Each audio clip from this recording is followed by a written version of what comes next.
할렐루야. 우리 앞뒤 옆에 계신 분들과 인사 나누겠습니다. 잘 오셨습니다. 은혜 받으세요. 이렇게 인사하겠습니다. 며칠 전 제가 서점에 갔다가 책 제목이 너무 특이해서 그 자리에서 읽어본 책이 있습니다. 유영만 교수가 쓴 이 사람 만나지 마세요 라는 그런 책입니다. 화면에 좀 한번 보여주시겠어요? 예. 이런 책 겉장이 이렇습니다.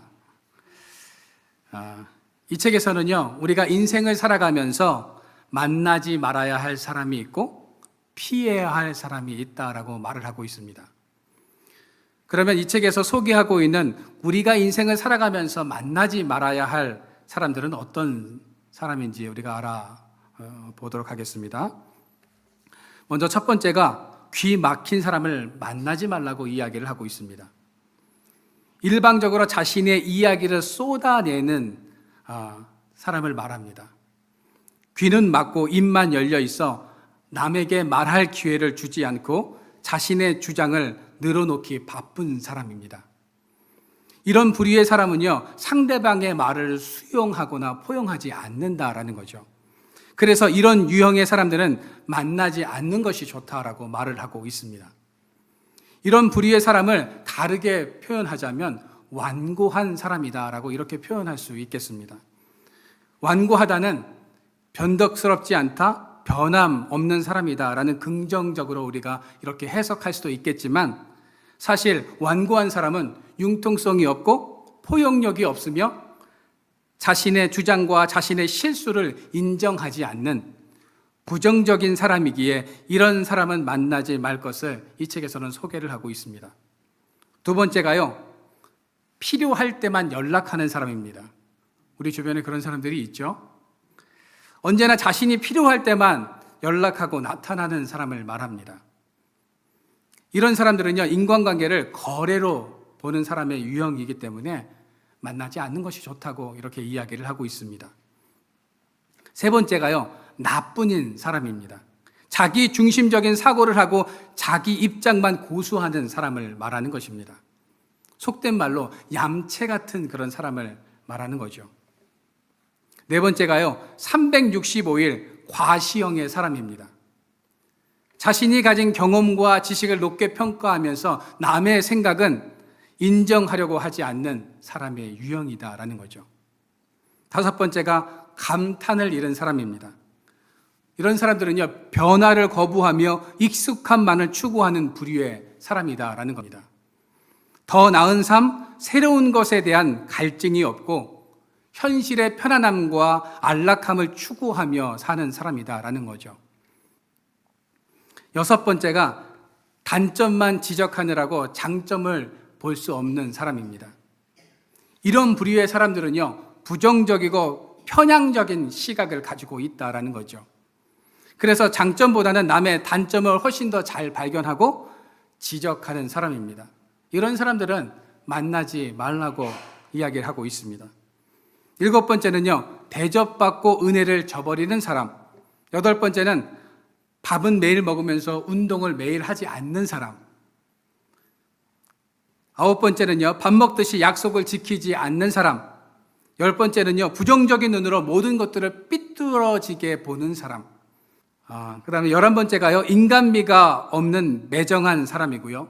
12번째가 감이 떨어져서 분위기 파악 못하는 사람.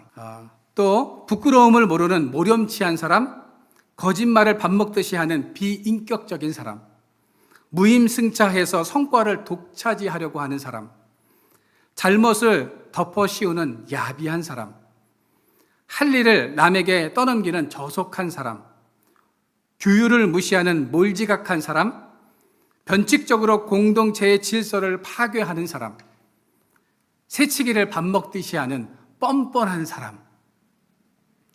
자, 여러분들은 이 열거된 유형 중에서 몇 개나 해당되십니까? 여러분들은 어떤 사람이 가장 최악이라고 생각하십니까? 제가 이렇게 쭉 말씀드렸던 여러 유형의 그런 사람들이 있죠. 이 중에서 여러분들이 생각하는 최악의 이런 사람은 정말 아니다라고 생각하시는 그런 사람들이 어떤 사람이신지 아마 머릿속에서 다 떠오르실 겁니다. 저는 맨 처음에 언급했던 귀 막힌, 즉 완고한 사람이 최악이다라고 생각이 듭니다. 오늘 본문인 히브리서 3장 말씀에 보시면 완고라는 말이 3번이나 나오고 있습니다. 8절과 13절과 15절에 이렇게 완고라는 단어가 여러 번 등장하고 있다는 거죠. 우리 8절 말씀을 같이 한번 읽어볼까요? 시작. 광야에서 시험하던 날에 거역하던 것 같이 너희 마음을 완고하게 하지 말라. 13절 말씀입니다. 같이 읽겠습니다. 오직 오늘이라 일컫는 동안에 너희 중에 누구든지 죄의 유혹으로 완고하게 되지 않도록 하라. 15절 말씀입니다. 같이 읽겠습니다. 성경에 일렀으되 오늘 너희가 그 음성 듣거든 경노하시게 하던 것 같이 너희 마음을 완고하게 하지 말라. 국어사전에서 완고라는 단어를 제가 찾아보니까요, 융통성이 없고 고집이 센이라고 이렇게 정의하고 있었습니다. 영어 사전에서는요, 사악한 마음, 마음이 굳어진이라는 뜻을 가지고 있었습니다. 완고는요, 다른 말로 완악하다라는 그런 의미로 사용되어지기도 합니다. 즉, 완고란 사람의 마음이 사악해져서 하나님의 말씀에 순종하기를 싫어하고 도리어 하나님을 대적하는 것을 말하는 것입니다. 또한 성령의 인도하심에 대한 무감각해진 우리의 심령 상태를 말하는 것이죠. 성경에 마음이 완고했던 대표적인 사람이 있다면 누군지 아십니까? 첫 번째가 애굽의 왕 바로였습니다. 이스라엘 백성들을 빨리 놓아주었으면 하나님의 재앙과 심판을 받지 않았을 텐데 그의 마음이 완고하여서 하나님의 심판을 받을 수밖에 없었던 대표적인 사람이 바로 이 바로였다라는 거죠. 두 번째로 애굽에서 모세를 따라 광야로 나왔던 이스라엘 백성들이었습니다. 선택받은 하나님의 백성들이 완고한 사람들의 대표로 성경에 거론되고 있다는 것은 참으로 아이러니한 일이다라는 거죠. 하나님을 잘 믿어야 하고 순종을 잘 해야 될 백성들이 마음이 완고해져서 도리어 하나님을 제대로 믿지 않고 하나님의 말씀에 불순종하고 하나님을 거역했다라는 겁니다. 그래서 오늘 본문의 히브리서는 우리의 마음이 완고해져서는 안 된다라고 여러 번 강조하고 있습니다. 사도 바울은 디모데 전서 4장 2절에 완고한 마음과 아주 유사한 단어를 사용하고 있는데요. 그 단어가 어떤 단어냐면 양심에 화인 맞은 사람이다라고 이렇게 표현하고 있습니다. 양심에 화인 맞았다라는 것이 무엇입니까? 양심에 불화살을 맞았다라는 거죠. 그래서 양심이 무감각해졌다라는 겁니다. 여러분, 우리의 양심이 무감각해지며 나의 마음에 하나님 두기를 싫어한다면 우리의 마음은 완고해질 수밖에 없다라는 것입니다. 말씀을 드려도요, 그 말씀이 우리 마음속에 들어와서 찔림이 없고 은혜가 없는 마음은 우리의 마음이 무감각해지고 무뎌졌다라는 증거인 것입니다. 내가 말씀을 듣고 깨닫는 은혜가 있고 삶의 변화가 일어나고 있다면 아직 우리의 마음은 옥토와 같은 마음이다라는 거죠. 지금 여러분들의 마음은 어떠하십니까? 혹시 나의 마음이 완고하지는 않으십니까? 양심에 화인 맞은 것처럼 내 마음에 하나님의 계신 것을 싫어하고 찔림도 없고 은혜도 없이 하루하루를 살아가고 있는 것은 아닙니까? 언제나 우리의 심령이 무뎌지거나 굳어지지 않도록 우리는 기도와 말씀을 통해서 예수 그리스도를 붙잡는 삶을 살아가야 하는 것입니다. 그렇다면 왜 마음이 완고하게 되는지 그 원인이 무엇인가 하는 것입니다. 우리가 세 가지로 같이 말씀을 나누면서 은혜를 나누고자 합니다. 첫 번째는요, 마음이 미혹되었기 때문입니다. 오늘 10절 말씀에 보십시오. 그러므로 내가 이 세대에게 노하여 이르기를 그들이 항상 마음이 미혹되어 내 길을 알지 못하는도다 하였고 라고 말씀하고 있습니다. 우리의 마음이 미혹될 때 마음이 완고해진다라는 겁니다.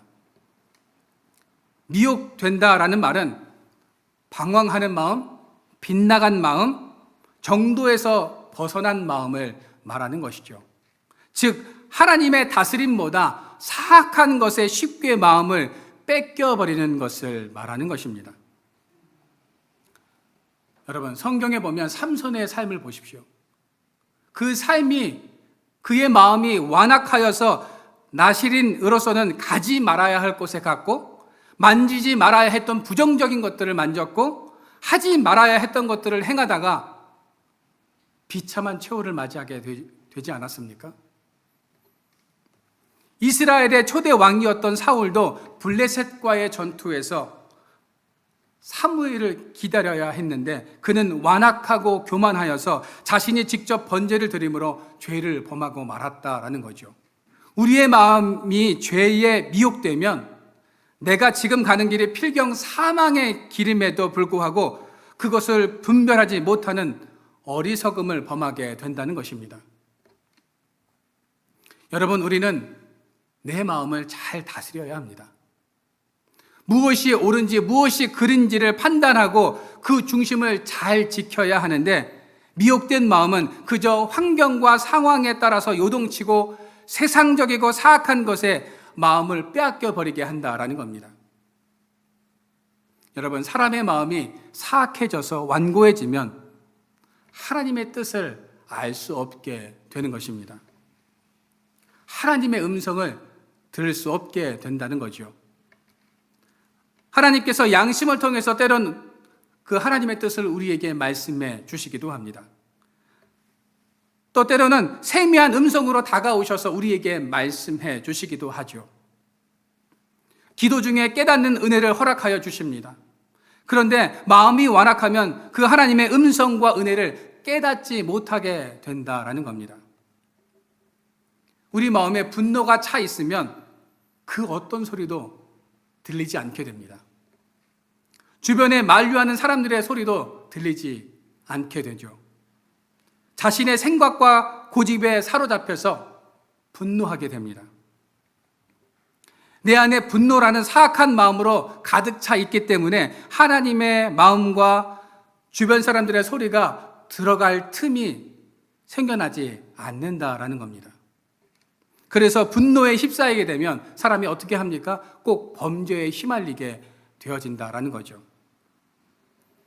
지금 내 마음이 만년설과 같이 완고하다면 이제 우리의 마음을 말씀과 기도로 부셔야 합니다. 그래야 그곳에 말씀과 하나님의 뜻이 심기워질 수 있기 때문입니다. 좋은 마음에는 좋은 열매가 맺히지만 딱딱하고 굳은 마음에는 그 어떤 열매도 성장하거나 자랄 수 없다라는 겁니다. 지금까지 마이웨이, 나의 길을 걸어오셨다면 이제 주님과 함께 새 길을 열어가시기를 바랍니다. 주님께서 내 마음을 다스리시도록 마음의 문을 활짝 열고 옥토와 같은 그런 심령의 삶을 살아가는 저와 여러분들의 삶이 되어지기를 소망합니다. 누군가를 긍휼히 여길 수 있는 마음, 사랑의 마음, 배려의 마음, 섬길 수 있는 이런 마음을 소유하는 우리 모두가 되어지기를 축원합니다. 마음이 완고하게 되는 두 번째 원인은 하나님을 믿지 못하기 때문입니다.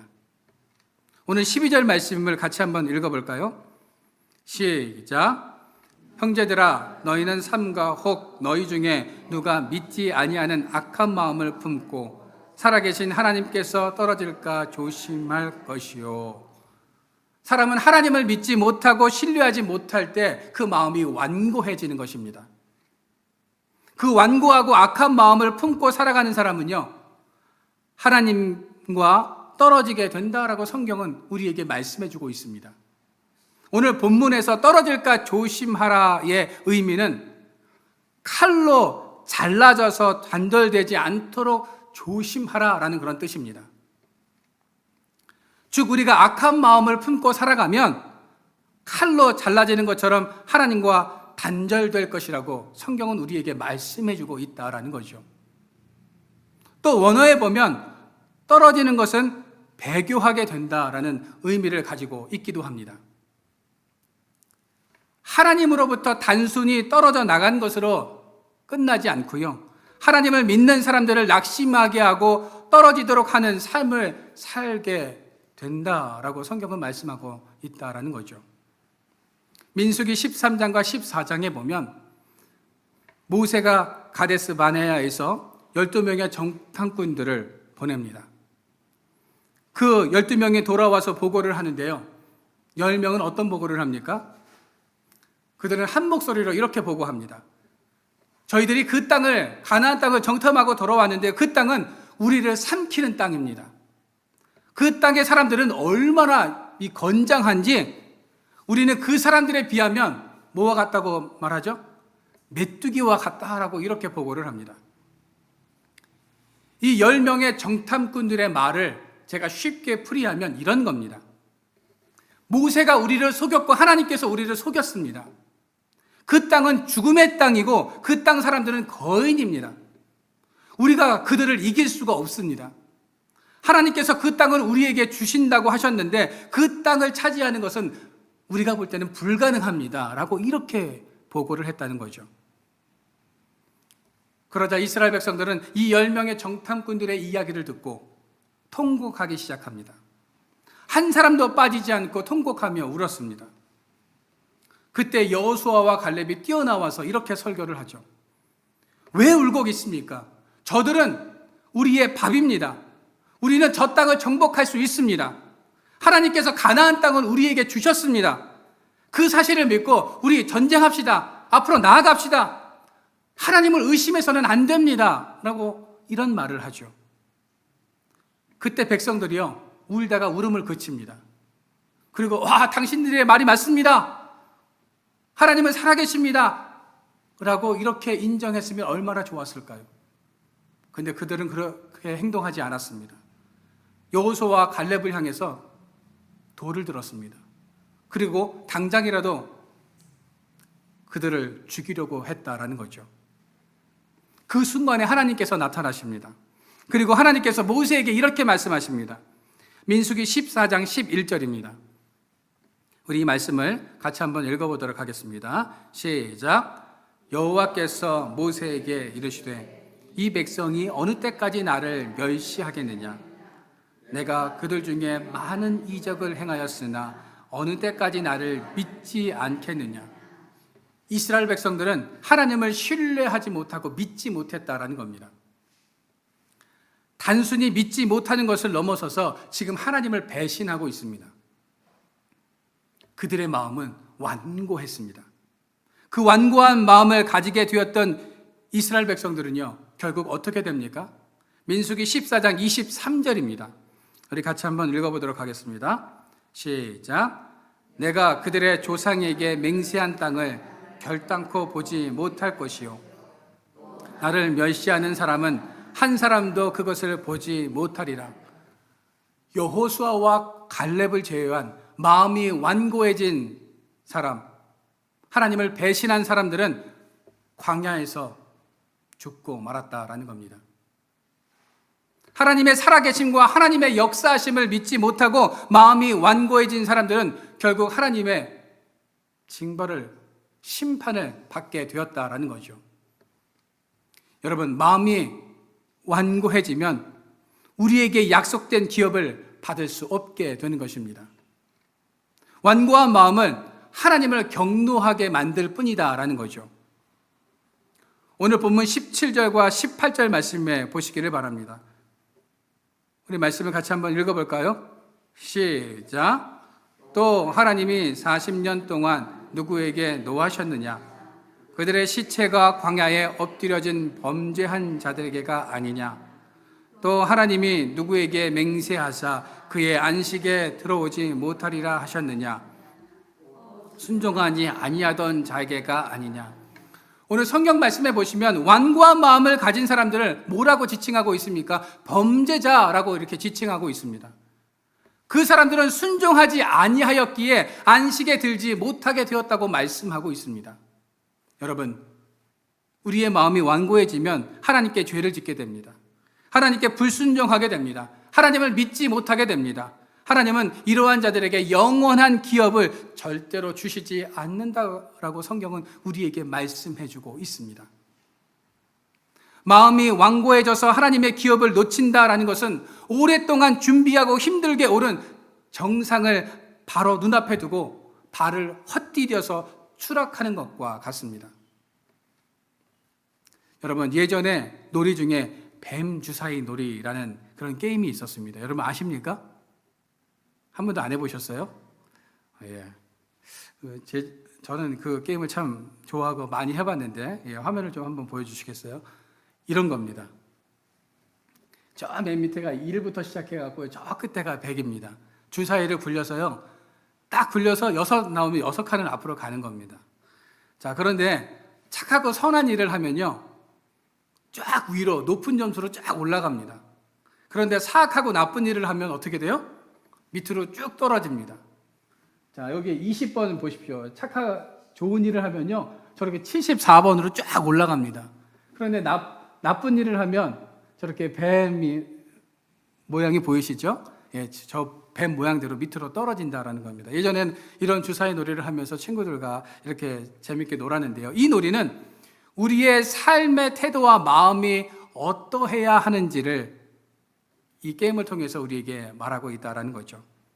여러분, 이 놀이처럼 우리의 마음이 완고하면 우리는 한순간에 모든 것을 잃어버릴 수 있다라는 겁니다. 출애굽 1세대들인 이스라엘 백성들은 그 마음이 완고해져서 그토록 바라던 그 가나안에 입성하지 못하게 되었다라는 겁니다. 그러므로 우리는 마음이 완고해지지 않도록 항상 조심해야 하는 것입니다. 마음이 완고한 사람은 범죄자입니다. 순종하지 못하는 자이며 믿음이 없는 사람인 것입니다. 이런 사람은 하나님께서 예비해 놓으신 천국에서 안식을 취할 수 없게 되는 것이죠. 여러분, 우리의 마음이 완고해지지 않기 위해서는 우리는 하나님의 말씀을 믿고 신뢰해야 합니다. 그럴 때 하나님의 기업을 우리가 유업으로 받을 수 있게 되는 것입니다. 마음이 완고하게 되는 세 번째 원인은요, 죄의 유혹에 넘어지기 때문입니다. 오늘 13절 말씀을 현대인의 성경으로 제가 읽어드리겠습니다. 여러분은 오늘이라는 시간이 있을 동안에 매일 서로 권면하여 아무도 죄의 유혹으로 못된 고집을 부리지 않게 하십시오 라고 되어 있습니다. 히브리서 기자는 우리들이 오늘이라는 시간 동안에 죄의 유혹에 넘어지거나 고집을 부리지 않는 삶을 살아야 한다라고 말씀하고 있다라는 거죠. 13절 말씀은 죄의 유혹에 넘어져 믿음을 저버리고 옛 생활로 돌아가서는 안 된다라는 그런 말씀을 하고 있는 것입니다. 여러분들은 혹시 죄의 유혹에 넘어져서 옛 생활로 돌아간 적이 있지는 않으십니까?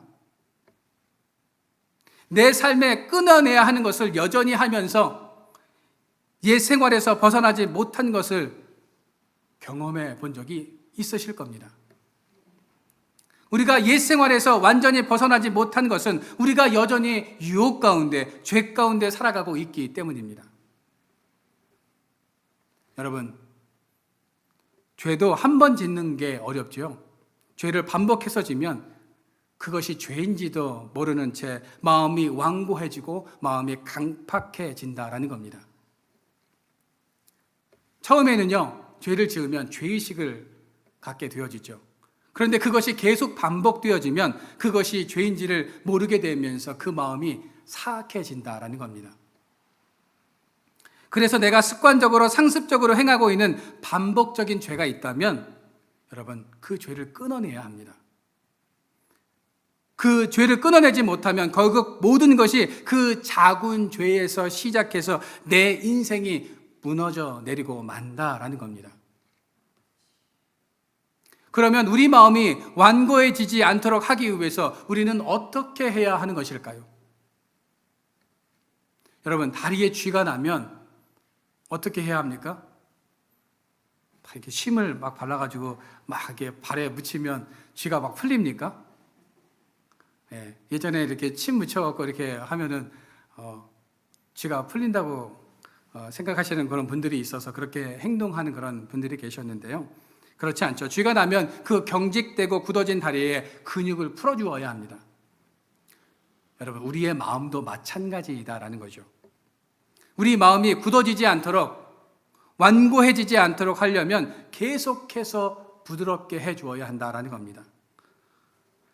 여러분, 요리를 할 때요, 고기를 연하게 만드는 방법이 뭔지 아십니까?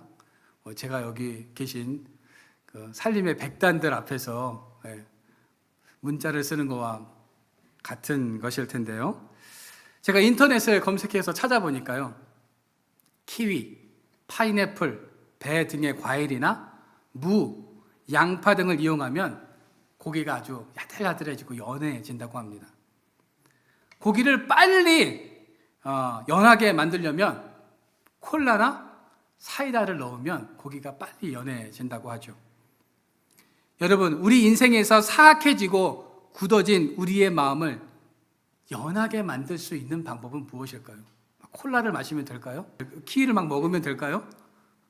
그럼 막 우리 마음이 막 야들야들해지고 사악한 마음들이 다 없어지고 막 그럽니까? 오늘 14절 말씀에 그 해답이 있습니다. 14절 말씀을 우리 같이 한번 읽어볼까요?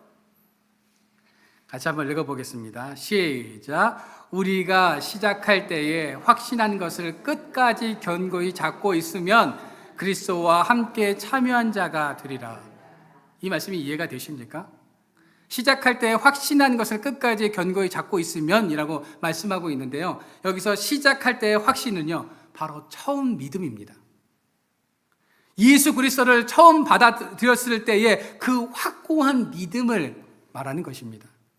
그 첫 믿음을 우리가 회복하고 끝까지 그 믿음을 견고히 붙잡고 살아갈 때에 우리의 마음이 연해질 수 있다라고 성경은 말씀하고 있는 것입니다. 민수기 12장 3절 말씀해 보시면요, 이 사람 모세는 온유함이 지면의 모든 사람보다 더하더라라고 말씀하고 있습니다. 여러분, 모세가 모든 사람보다 어떻게 온유한 사람이 될 수 있었습니까? 여러분, 모세가 처음부터 온유한 사람이었을까요? 그렇지 않습니다. 원래 모세는 온유한 사람이 아니었습니다. 모세는요, 아주 급한 사람이었고 다혈질적인 사람이었고 자기 주장이 아주 확실하고 고집센 사람이었습니다. 그런데 광야 생활을 하면서 그 믿음을 잃지 않았고 하나님과 동행하는 삶을 통해서 그 성품이 다져지고 모관한 부분들이 동그랗게 깎여 나가면서 온유한 사람으로 바뀌어졌다라는 겁니다. 여러분, 바라기는 여러분들의 삶이 확고한 믿음 가운데 거하시기를 바랍니다. 그 믿음을 잃어버렸다면 그 믿음을 다시 회복하시기를 바랍니다. 예수의 마음을 가지고 우리 속사람을 변화시키는 그런 삶을 살아가시기를 바랍니다. 마음이 완고하여 죄에 넘어지거나 미혹되지 않기를 바랍니다. 하나님을 신뢰하지 못하는 인생들이 되지 않기를 바랍니다. 이제 우리가 예수의 마음을 가지고 하나님과 동행하면서 이런 확고한 믿음 가운데 거하는 성도들이 되시기를 주님의 이름으로 축원드립니다.